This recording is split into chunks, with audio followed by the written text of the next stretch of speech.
Sock puppet account for obvious reasons. My wife and I are in our mid-30s. We've been together since 2014, married since 2019, no kids. About approximately 4 times per year, my wife has what I can only describe as a rage attack.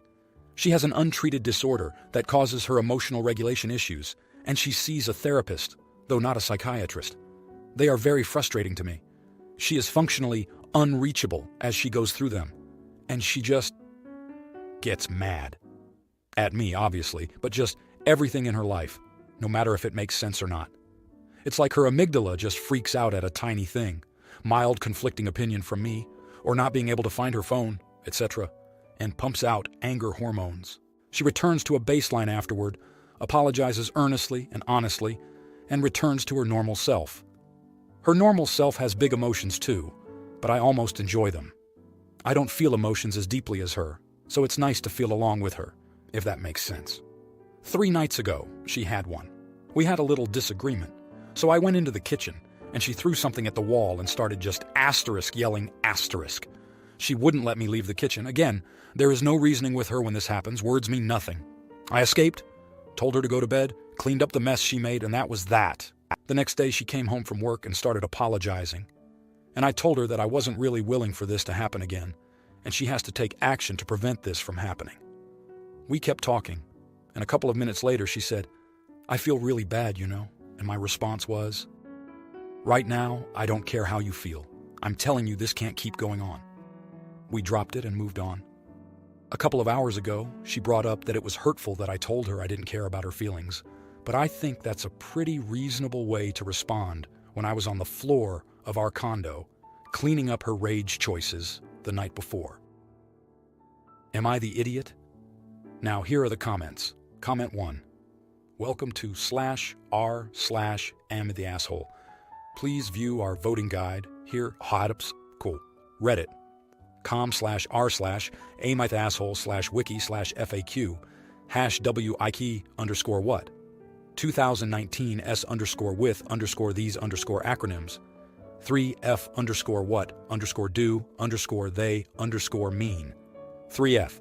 And remember to use asterisk only one asterisk judgment in your comment. OP has offered the following explanation for why they think they might be the asshole. NGT. She's my wife. I'm supposed to care about her feelings. And she really does feel bad. I know this woman, and I know how she ticks. But I am also entitled to my feelings, right?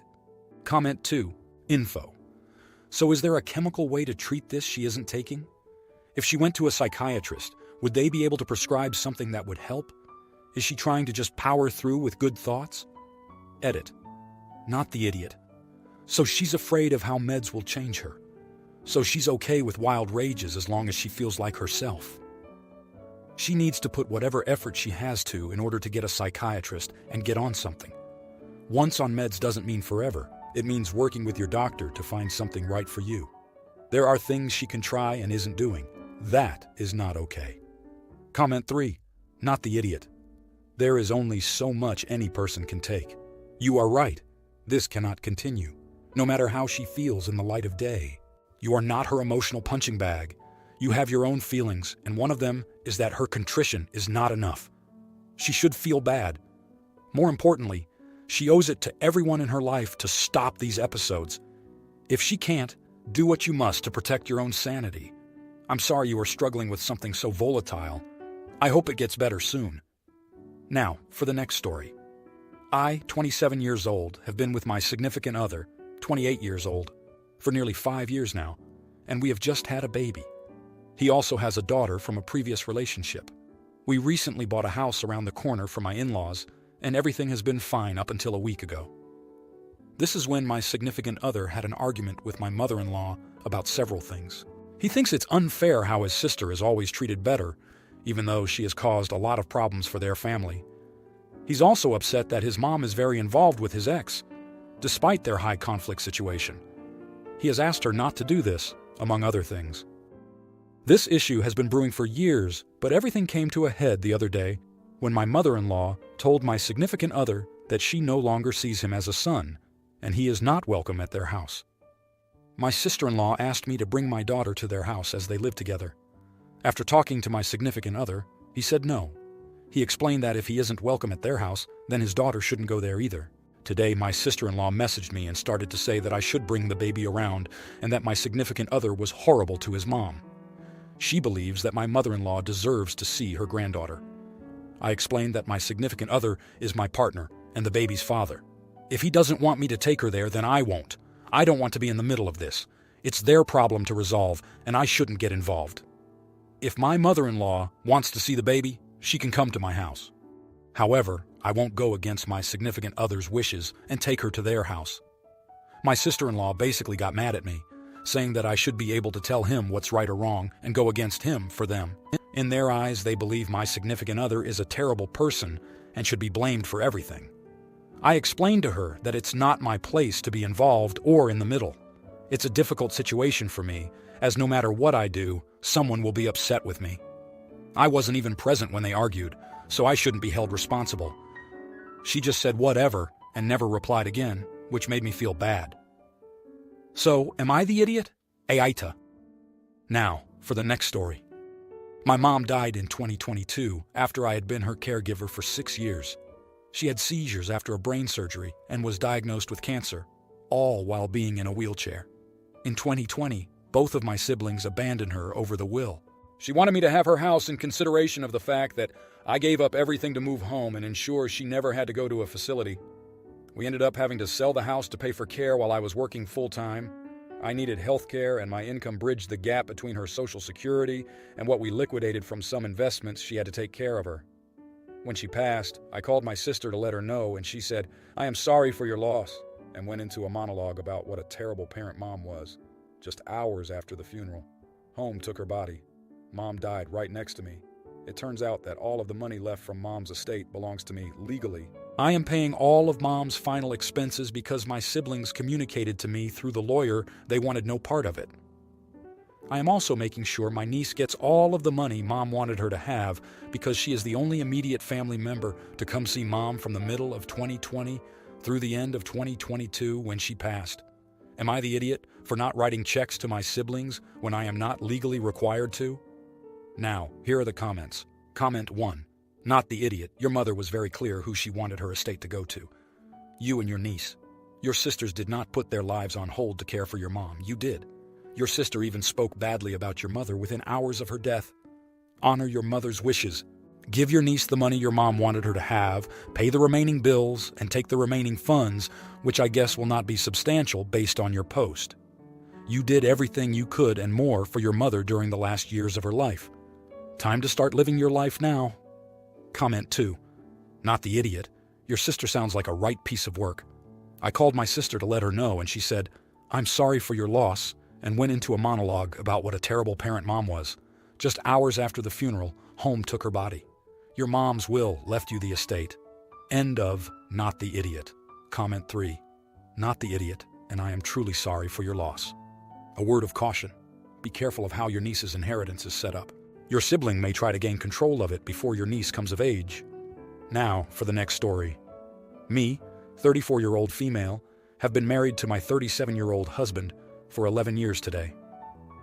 I honestly wasn't expecting anything. Ever since having kids, we don't go all out on anniversaries, birthdays, or Christmas. Life is hectic for us, and usually neither one of us gets a chance to go shopping for each other. So once again, I don't expect anything. A few weeks ago, I mentioned to him how I wanted to update my ring and even sent him a link to a website that sold inexpensive rings that were similar to what I was thinking about. He asked if that's what I wanted, and I said, yeah, I'm good with that. Fast forward to a few days ago, we go back to school shopping for our boys. I try on Birkenstocks and am amazed at how comfortable they actually are. He says to buy them, and I say, I'm unsure. Side note, I am a very indecisive buyer. I need to think about my purchases and pick out the perfect item if I'm going to spend that much, so I leave them and exclaim that I'll do some research and figure out which kind I want. I'm excited at the thought of trying on different ones. Fast forward to today, I make breakfast for everyone a little more fancy than normal. I have to work for a couple of hours. My husband uses this opportunity to go back to the mall to buy the Birkenstocks I tried on as an anniversary gift. Long story short, I want to take them back because I didn't decide these are the ones I wanted. Now he's mad, and I'm not grateful. I just feel some kind of way about the low-effort gift and getting mad because that's not what I wanted. I do feel like a brat, though. I mean, he did do something nice, right?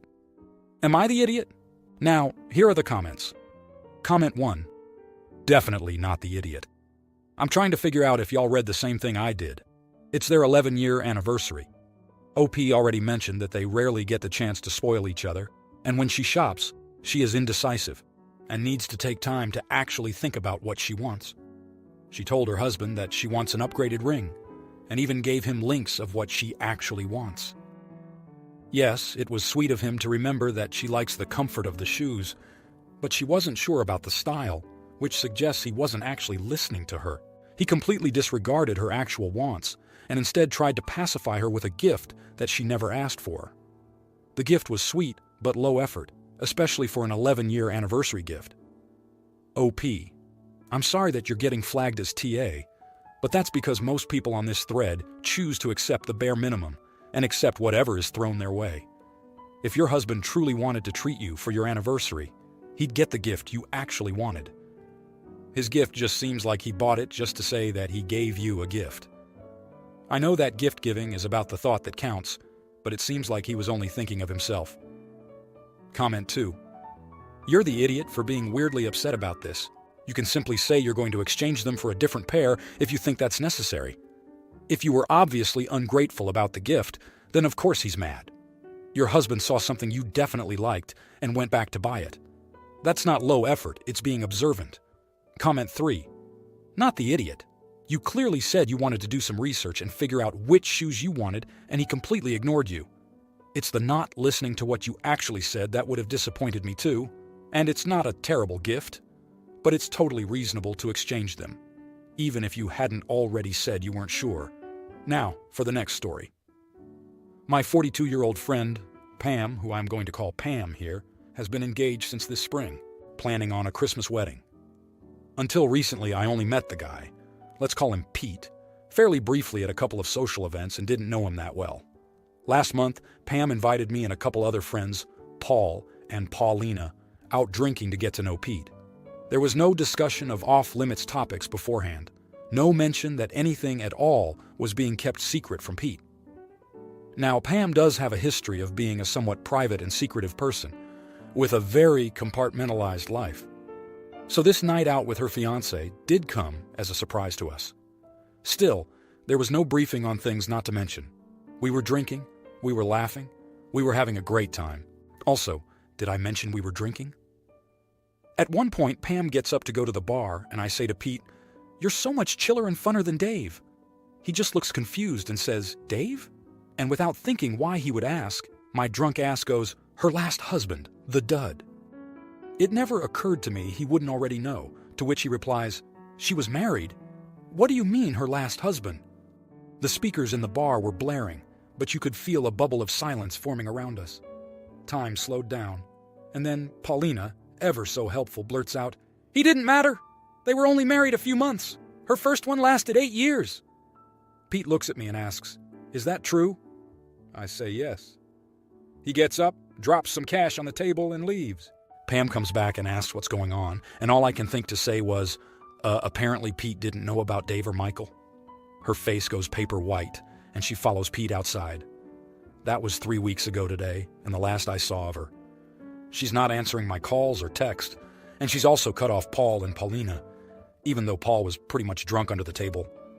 Pam doesn't do social media, but the three of us have learned from other friends that invitations have gone out, so they've patched up any disagreement that might have occurred from the revelation. Paulina thinks that in hindsight, we should have known that's asterisk. Exactly asterisk the sort of thing Pam would hide from a fiancé. That does have a ring of truth to it, knowing Pam. She's always been very judicious about what she reveals about herself and when and to whom she reveals it. Perhaps I should have considered everything I know about her to be a secret. At the same time, I really don't feel like I did anything wrong, and that she should have mentioned it if she hadn't told him yet. Ex-spouses are something you mention before the engagement, not after the honeymoon. She definitely should not have had a group of people who know a secret, heavily drinking around the person she's keeping the secret from. Now here are the comments. Comment 1. Not the idiot. Not only is Pam an AH to her fiancé, but she's dumb. How she thought this would stay quiet without giving anyone a heads up is a head-scratcher. You are not supposed to have to intuit that your friend liking privacy means that she is a liar. There's a big difference. Comment 2. Not the idiot. Her compartmentalization isn't a personality quirk. It's because she is a liar. She controls the information flow so nobody knows enough to call her bullshit. You aren't cut off because you committed a grievous faux pas. It's because you know too much. Comment 3. Not the idiot. It would have been outed nearer the time as she would have had to provide her divorce papers when doing the legal side of things. Kinda a big thing to have not told him before they started planning a life together. Don't sweat it, OP. If you liked this video, you'll probably like these too. Also, while you're here, please consider subscribing. It's your support that keeps this channel alive and allows me to make better and longer videos. Have a great day.